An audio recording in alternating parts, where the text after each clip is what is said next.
When I mention the term Mongolia, what do you think of? Do you think of why should I think of Mongolia?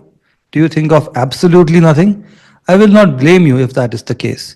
But if you are familiar with Mongolia, maybe you associate Mongolia with Genghis Khan or Chengiz Khan as many call him.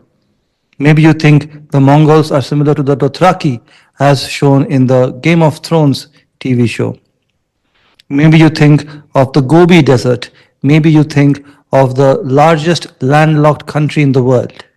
If you know so much about Mongolia, you would also know that Mongolia is wedged between two powerful countries, Russia to the north and China to the south.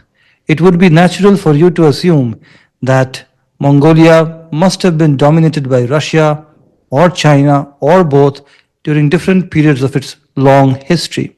You would be correct to assume that. But if I told you, or more specifically, if I told Camera 2 that Mongolia, during various periods of its history, dominated both Russia and China for centuries, what would you say?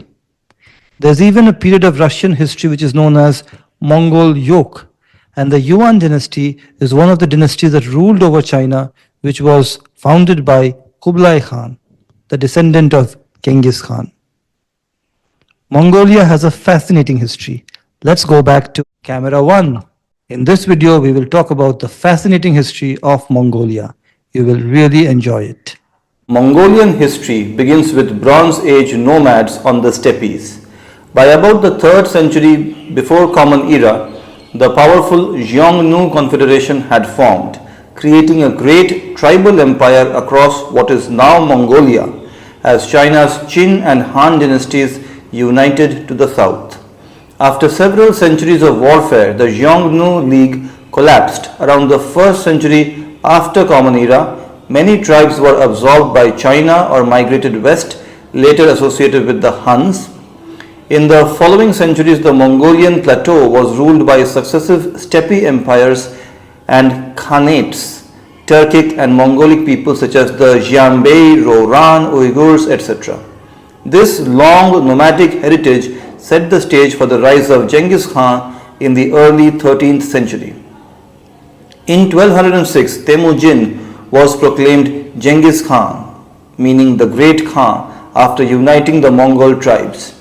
He then led sweeping conquests. Within a few years, the Mongols overran northern China's Ji, Jia and Jin dynasties, taking Beijing in 1215. From 1219 to 1221, Genghis turned west to conquer the Khwarezmian Empire in Central Asia, capturing cities such as Bukhara and Samarkand, and even pushed into the Caucasus and Eastern Europe. Under Genghis Khan and his descendants, Ogedei, Mongke, Kublai Khan, etc., the Mongol Empire expanded rapidly to cover an immense area across Asia and into Europe.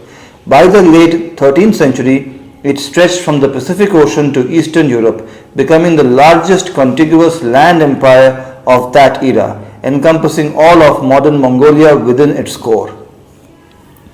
After the death of Genghis Khan in 1227, his successors continued conquests but also quarreled over succession. In 1271, Genghis's grandson Kublai Khan established the Yuan dynasty in China, moving the capital to Dadu or Beijing.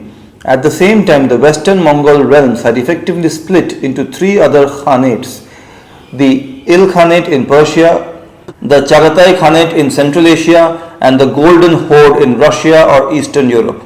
These khanates were each ruled by Genghis Khan's descendants, but they functioned as separate states.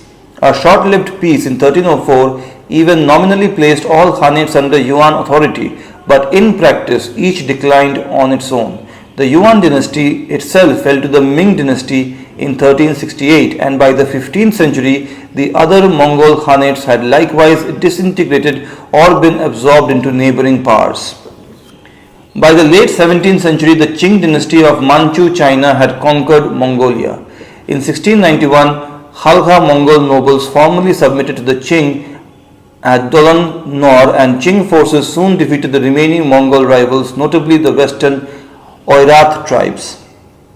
Thereafter, all of modern Mongolia, called Outer Mongolia, along with Inner Mongolia, was under Qing rule, from 1691 to 1911. That is, Mongolia, which had once conquered parts of China, was now under Chinese rule till as recently as 1911. The Qing promoted Tibetan Buddhism in Mongolia and maintained a system of noble and tribal administration, but economic and social reforms were limited. By the 19th century, Mongolia fell into relative stagnation. Chinese merchants and settlers began encroaching on pasture lands and Mongol society grew increasingly indebted. Qing rule persisted until the collapse of the Qing dynasty in 1911, when Mongolians again moved to assert independence. This marks the beginning of, I believe, the most interesting period of Mongolian history. As the Qing dynasty fell in late 1911, Mongolian leaders declared independence. On 29 December 1911, the nobles and clergy installed the Bogd Gegin, the 8th Jet Sundamba Khutuktu, as Bogd Khan, a theocratic monarch. So, Mongolia in 1911 was a theocracy, marking the beginning of the Bogd Khanate of Mongolia. This restored a measure of autonomy.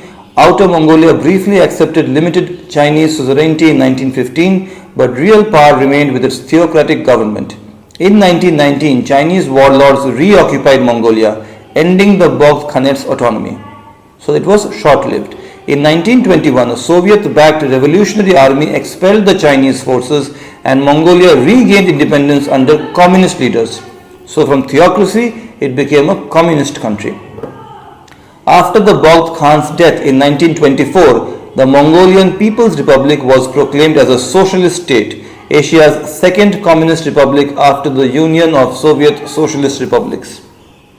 The Mongolian People's Republic from 1924 to 1992 was closely allied with the Soviet Union. From its founding, the one-party state was led by Mongolian People's Revolutionary Party and modeled on Soviet socialism. Soviet economic and military aid poured in throughout this period, and Soviet advisors helped run Mongolia's industry, education, and agriculture. Mongolian troops with Soviet support participated in border conflicts such as the 1939 Khalkha-Nomohan battle against Japan. In 1946, the Chinese Republic formally recognized Mongolia's independence, but until 1990, Mongolia remained a Soviet satellite. Political life was dominated by the MPRP, Stalinist purges were carried out in the 1930s, and the economy was state-planned.